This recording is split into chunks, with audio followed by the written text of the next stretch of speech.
Greetings in the name of peace. I will be doing the February 27th exhortation entitled Clean Aztecs, Dirty Spaniards. This is nothing I made up. You can see the article online. Just type in Clean Aztecs, Dirty Spaniards. The article is written by Catherine Ashenberg. I'm going to get started. Many things about Aztec civilization amazed the Spanish conquistadors, including their intensive, highly productive agriculture systems known as the chinapas, or floating gardens, and the size and sophistication of their great city, Tenochtitlan, at a time in Europe when street cleaning was most non-existent. That means the Europeans did not clean up their streets, and the people emptied their overflowing chamber pots into the streets as a matter of course. This was their custom.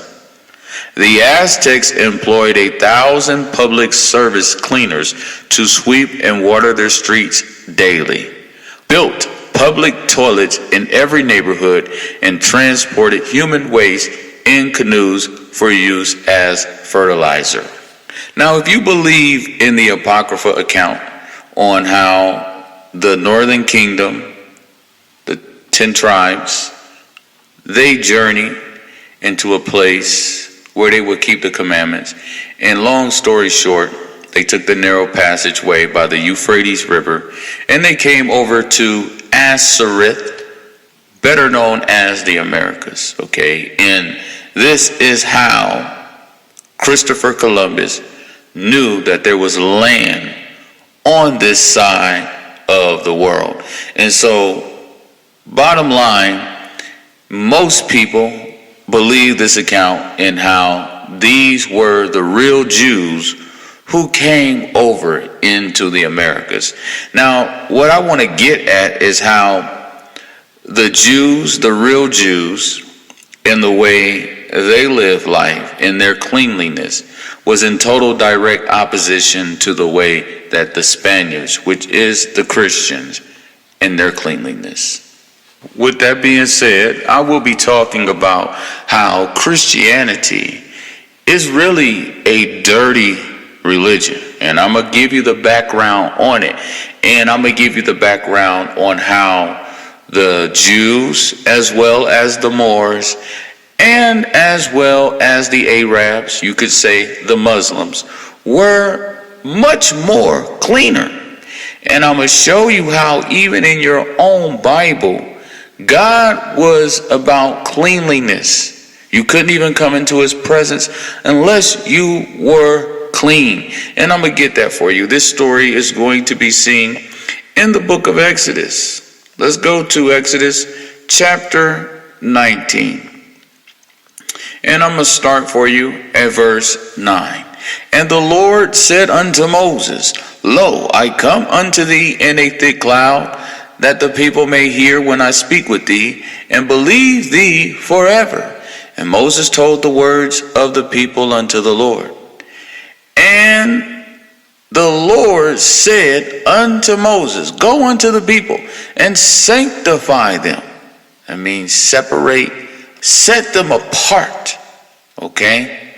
Sanctify them today and tomorrow, and let them wash their clothes. So in order for God to visit his people, he had to first sanctify them, and he had to first make sure that they washed their clothes. God was about cleanliness.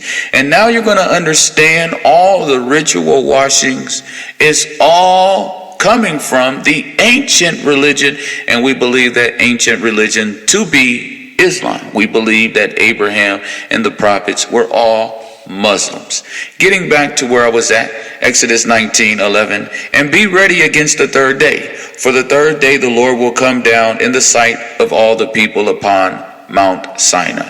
Thou shalt set bounds unto the people round about, saying, Take heed to yourselves that ye go not up into the mount, or touch the border of it. Whosoever toucheth the mount shall be surely put to death. There shall not a hand touch it, but he shall surely be stoned, or shot through, whether it be beast or man, it shall not live. When the trumpet soundeth long, they shall come unto the mount. So we know for a fact, according to the biblical account, the first visitation of God Almighty in his people before he's given them the law is that they had to be sanctified and that they had to wash their clothes, or you was going to be stoned, shot through. It didn't matter if you was an animal or a person. God's presence demanded holiness. It demanded you to be clean. And I want to keep going and talk about how even the elders also had to adhere to this same commandment. Verse 15, and he said unto the people, be ready against the third day. Come not at your wives. So this is going into being with your wife intimately. When you are with your wife intimately, then you are ceremonially unclean. Now, this is the same thing in Islam. You are unclean and you cannot pray unless you are purified, okay? See how the real ancient religion, even of Judaism, if you want to call it that, okay, of the Torah, the religion of the Jews, and the religion of Islam, today, they both agree on cleanliness. Now you're going to see that the Christians, they were dirty. They were dirty by nature. And I'm going to get that, and you're going to get that as we go more into this article. Now let's go to verse 20. And the Lord came down upon Mount Sinai, on the top of the mount. And the Lord called Moses up to the top of the mount. And Moses went up. And the Lord said unto Moses, go down, charge the people, lest they break through unto the Lord to gaze, and many of them perish. And let the priests also, see there it is, the elders, and let the priests also, which come near to the Lord, sanctify themselves, lest the Lord break forth upon them. Now, remember Jesus, he washed his disciples' feet. Now that is something that is lost in Christianity and in Israelite camps. You don't hear about nobody washing feet. I mean, it's not commonly, okay? Some Israelites may do it. Some Christian churches may do it. But for the most part, on a large scale, you do not hear about foot washings. Now remember, the first thing God told Moses was to remove his shoes. Take thy sandals from off thy feet, for the place where thou stand is holy ground. It is holy ground. You couldn't just approach the Most High any kind of way. So these are just more connections with God and his holiness demanded us to be clean. Now, getting back to my article, because this article is very, very interesting. Now, I got a few spots in the article highlighted that I want to go over.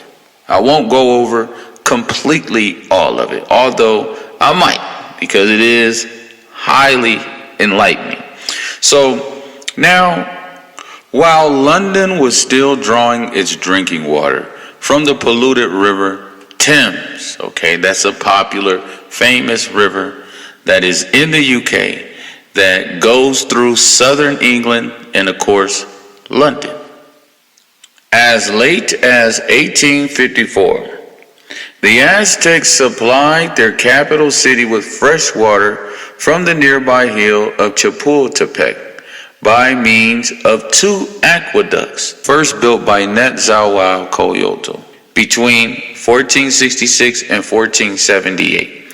The second some 20 years later by the ruler Alhuitzal. The symbolic importance of water to the Aztecs is clear from their metaphorical word for the city, Altepotl, which means literally water mountain in Nahuatl. So the Aztecs had the fresh water supply, and the Spaniards was drinking from the polluted river Thames. Now, I'm going to keep going. This is real interesting.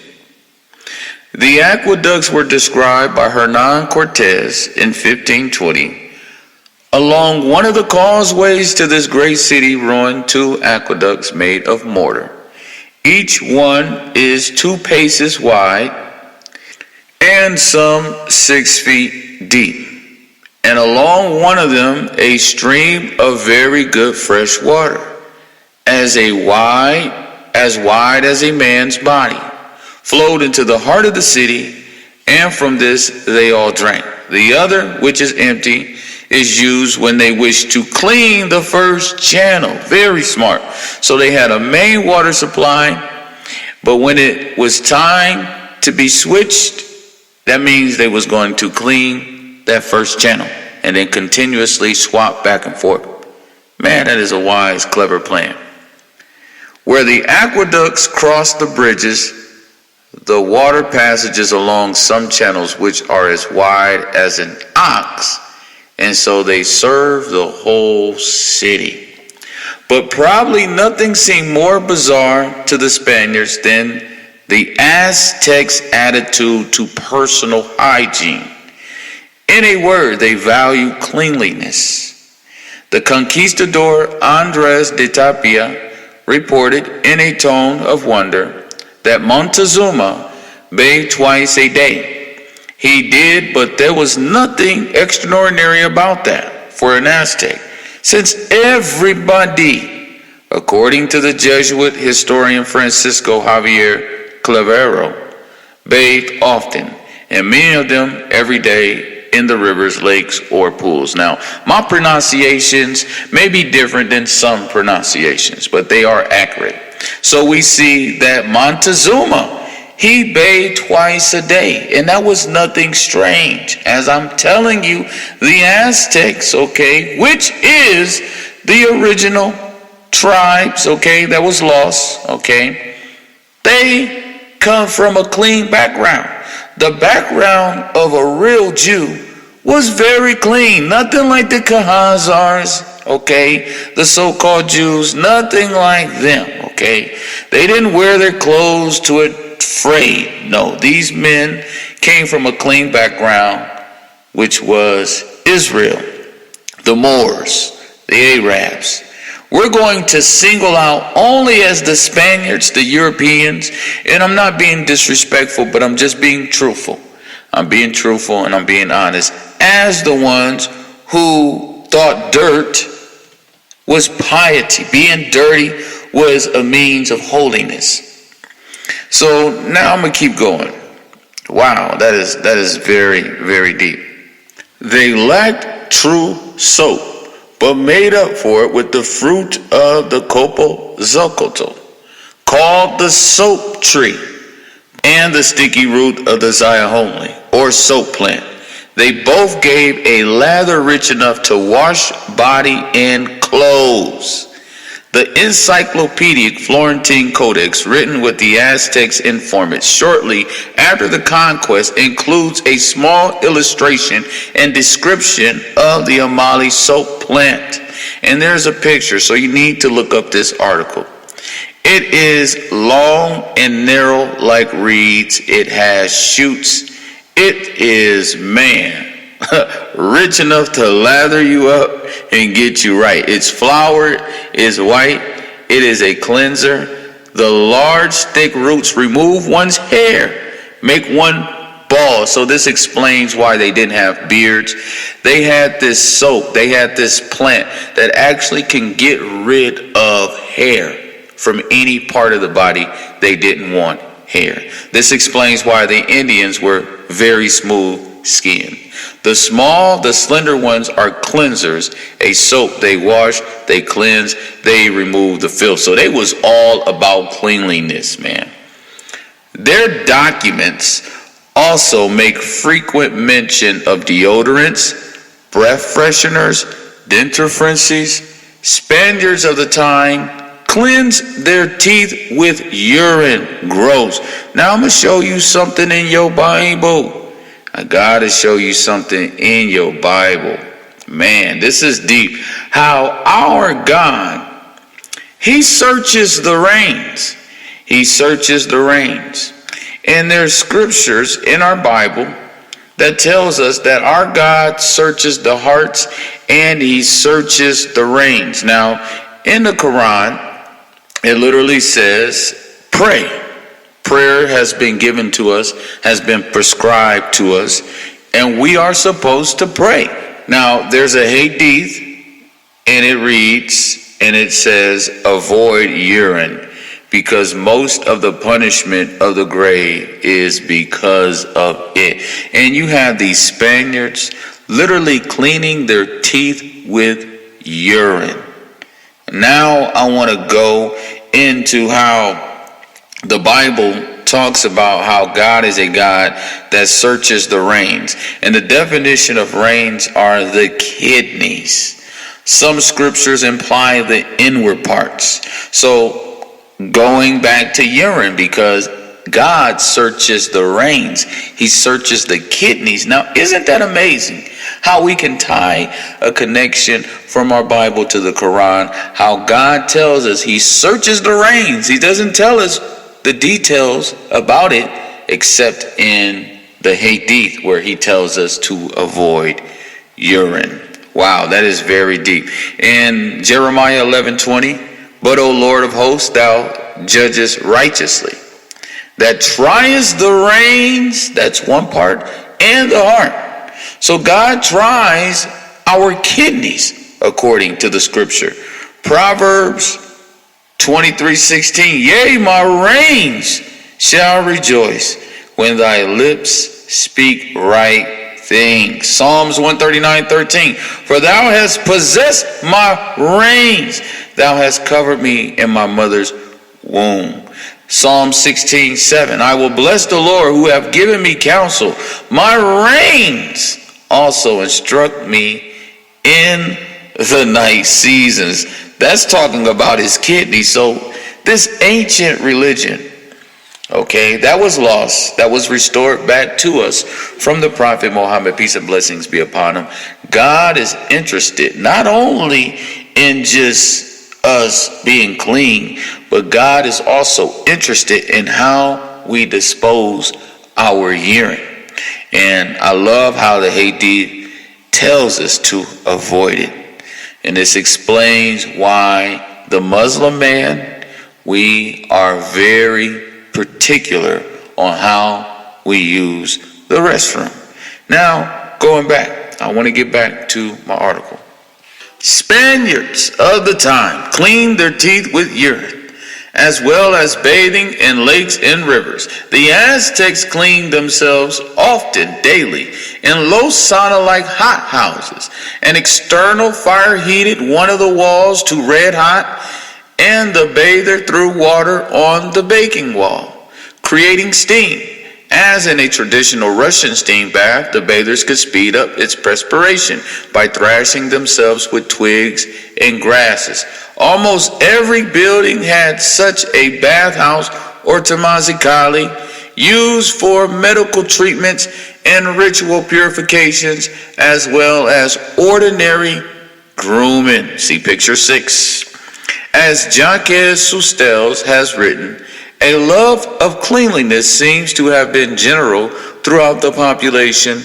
The Florentine Codex hints at the importance placed on personal hygiene and documenting the instructions given by an Aztec father to his daughter. Now, this is what an Aztec father would tell his daughter. In the morning, wash your face, wash your hands, clean your mouth. Listen to me, child. Never make up your face nor paint it. Never put red on your mouth to look beautiful. Makeup and paint are things that light women use. Shameless creatures. If you want your husband to love you, dress well, wash yourself, and wash your clothes. So all of these traits trace back to the real Israel, and it traced back to the ancient religion of Islam. Into this hygienically enlightened place thundered the Spaniards. The 16th century was one of the dirtiest periods in European history. And on top of that, the Spaniards had their own unique distrust of cleanliness. Europe in general had gone from a culture where people enjoyed a regular trip to the town of neighborhood bathhouses to a culture that shunned water as dangerous. Wow. Scared of water. We have this expression growing up when there's a person that don't like taking showers or taking a bath. We be like, man, that brother right there, man, he's scared of water. Or that sister, she's scared of water. Throwing water on a Spaniard or on a European at the time was like throwing holy water on a vampire. It was considered dangerous to the Spaniard. Moving on. The catalyst was the Black Death of 1347, a plague that would ultimately kill at least 1 out of every 3 Europeans. When Philip VI of France asked the medical faculty of the University of Paris to pronounce on this terrifying occurrence in 1348, they wrote that hot baths, which created openings in the skin, that's a heresy, allowed disease to enter the body. Bathhouses all over Europe were closed, and for 400 or 500 years, people avoided water as much as possible. For those who wanted to think of themselves as clean, a fresh linen shirt for a man and a fresh chemise for a woman was considered safer and even more effective than water. Louis XIV of France only bathed twice in a long athletic life, but he was regarded as unusually clean because he changed his linen shirt twice a day. Now, when you have these people that take showers, put on the same clothes, take a bath, put on the same dirty clothes, all that stuff comes from the Spaniards. When you don't want to take a shower, when you don't want to clean yourself, and you want to say, I'll do it tomorrow. I'll do it tomorrow. All that stuff comes from the Spaniards. All that stuff comes from the people who introduced Christianity to us.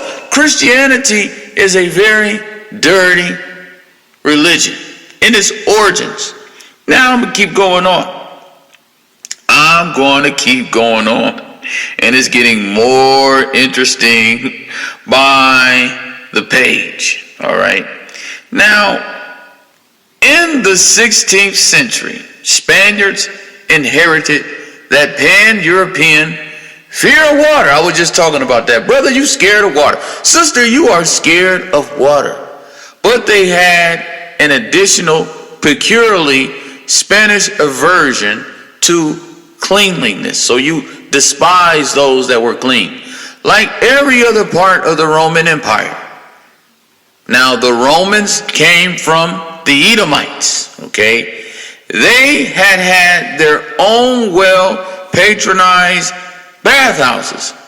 But when the Visigoths conquered Spain in the 5th century, they scorned hot baths as effeminate and weakening, and they demolished the bathhouses. And by the time the Moors invaded the country in 711, the Spanish had lost the old bath-loving ink. At that point, they saw the Moors' well-washed ways as a part of their heretical convictions. So they was like, man, that is heresy. They too clean. They are heretics. And their own dirtiness as a Christian virtue, like I was just saying. Dirtiness was considered holiness to the Christian. Some early Christians had regarded cleanliness as a dangerous luxury, along with good food, wine, now I agree with you right there, and sexual enjoyments, no, I disagree with you right there, and tried to abstain from it. Spain continued in this austere tradition longer than most. Now we getting to the point right here. It reads, Arab Spain sparkled with water. Now this is talking about the part of Spain where the Arabs had conquered. It sparkled with water. They had water everywhere. They believed in ritual washings, okay? Islam, to this day, we believe in ritual washings. We call it wudu. Whether in fountains, pools, or hundreds of bath houses. Christians in the north of Spain, not under Arab rule or dominion, continue to revel in their squalor, washing neither their bodies nor their clothes, which they only removed when they fell into pieces. Now that's going into the Khazars. They had this same testimony, okay? They would eat their lice, okay, and say it was delicious. They would wear their clothes until it fell apart, okay? Eating juniper roots, eating flesh raw. All this stuff is coming from Edom, which is the true race of the Spaniards and of the European, okay? The so-called Jews are of Edom, and their religion is Christianity. And when we think about it, Christianity is the worship of Esau, peace be upon him, just like Esau. And God's hatred for Esau is in those who worship Jesus as God. Christianity is a dirty religion, and it's documented. You can't get away. I'm going to keep going. I want to repeat that. Christians in the north of Spain, not under Arab rule, continue to revel in their squalor, washing neither their bodies nor their clothes, which they only removed when they fall into pieces. Shame. According to a contemporary observer, the more their Arab conquerors washed, the more suspicious, decadent, and unchristian the practice seemed to the Spaniards, and their dislike endured long after the Arabs had left. So even the Arabs were clean, but the Christians, they gloried in their dirt. Richard Ford, a 19th century English traveler who knew Spain well, spoke for many when he connected a centuries-old Spanish distaste for washing with the Moorish occupation. He wrote, "The mendicant Spanish monks, according to their practice of setting up a directly antagonistic principle to the Arabs, considered physical dirt as the test of moral purity and true faith. And by dining and sleeping from year's end to year's end in the same unchanged woolen frock, arrived at the height of their ambition. According to their view of the odor of sanctity, the olor de santidad, this was a euphemism for foul smell, but it came to represent Christian godliness. And many of the saints are pictured sitting in their own excrement, their own feces. On this article, see Pic 12. Cardinal Jimenez de Cisneros, himself a Franciscan, wrote Ford, persuaded King Ferdinand and Queen Isabella to close and abolish the Moorish baths after their conquest of Granada. They forbade not only the Christians, but the Moors from using anything but water. Holy water. Fire, not water. So no water, just holy water. Became the grand element of inquisitorial purification. Sure enough, one of the first things the Spaniards did during the reconquest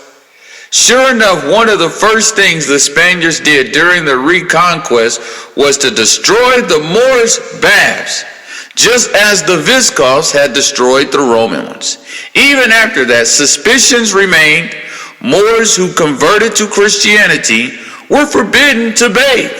During the Inquisition, now this is history, y'all, one of the worst things that could be said about Jews as well as Moors was that they were known to bathe. This is also said about Islam, the Muslims. They were known to bathe, but not the Christians. As Richard Ford noted, these attitudes were still current in the 19th century. He tells the story of the Spanish Duke of Frias, who visited an English lady for a fortnight and never once troubled his basins and jugs on his washstand in his bedroom. He simply rubbed his face occasionally with the white of an egg. This, Ford assures us, was the only ablution used by Spanish ladies in the time of Philip VI, and apparently it was good enough for the Duke. Imagine then the redolence of the conquistadores after weeks of close confinement in a ship. On arrival in a hot country, man, they banging. They are banging, smelling horrible. To make the contrast between the Spaniards and Aztecs even more stark, the Aztecs, being originally Asian, had many fewer Maricrine glands than the Westerners. So she believed that the Aztecs were originally Asian. This is her take on it. And those are the glands that produce sweat. Asians will tell you that even a very clean Westerner smells strong to an Asian nose. So the fragrance of the unwashed conquistadors must have been impressive, if not downright disgusting to the Aztecs. Small wonder that they responded by fumigating the Spaniards with incense as they approached. The Spaniards took it as an honor, but for the Aztecs it was a practical necessity. So they was just throwing incense on them, and they didn't even have enough sense to know that they was really disgracing them for their smell. So now I'm practically about finished with this article, but I want to give you some scriptures in the Bible, in your very own Bible, on cleanliness. All right. And what I want to do is I want to go to the Psalms. The Psalms is loaded. The Psalms are so loaded. David was a man who practiced the religion of Islam, I believe. When I look at his life and I look at the ways he conducted himself as a Muslim. You might not see it, I see it. And I say the same thing about Jesus. He didn't practice the religion of Judaism. He didn't practice the religion of Christianity. He practiced the religion of Islam. So I have Psalms 18:20. The Lord rewarded me according to my righteousness. According to the cleanness of my hands have he recompensed me. Therefore have the Lord recompensed me according to my righteousness, according to the cleanness of my hands in his eyesight. Now that is Psalms 18:20 and Psalms 18:24. Notice it says, according to the cleanness of my hands in his eyesight. Now I have Psalms 19:9.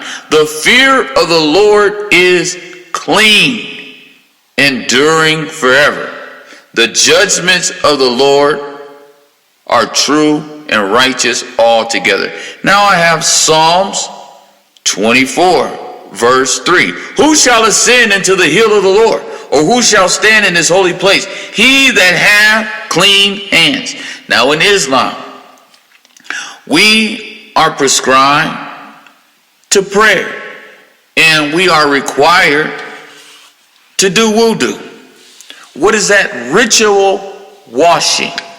Now, the Prophet, peace be upon him, he proved how one wudu could cover 5 prayers. And he actually did it. Okay? But according to the Quran, we must be clean. We must be clean. And we're supposed to avoid urine. Now, according to the Old Testament, the children of Israel had to be clean as well.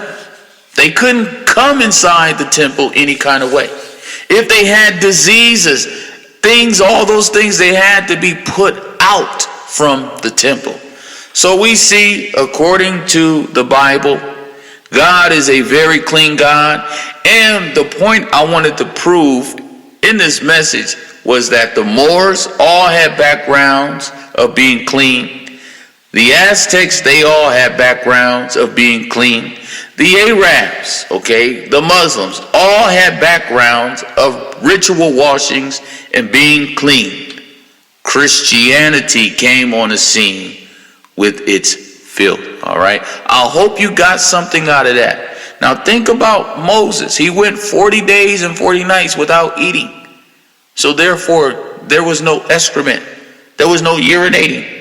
Same thing with Jesus. Okay, he went 40 days without food. 40 days. Come on, they was limiting those things. They was trying their best to not only be clean morally, but they were being clean physically. Okay, our God is a clean God, and we should respect his presence. Okay, he is the same God that appeared to the children of Israel and told them to be sanctified and be ready against the third day and to wash their clothes. Some of y'all need to wash up, man, and you need to practice godliness, okay, because cleanliness is godliness. Assalamu alaikum to my brothers and sisters in the truth.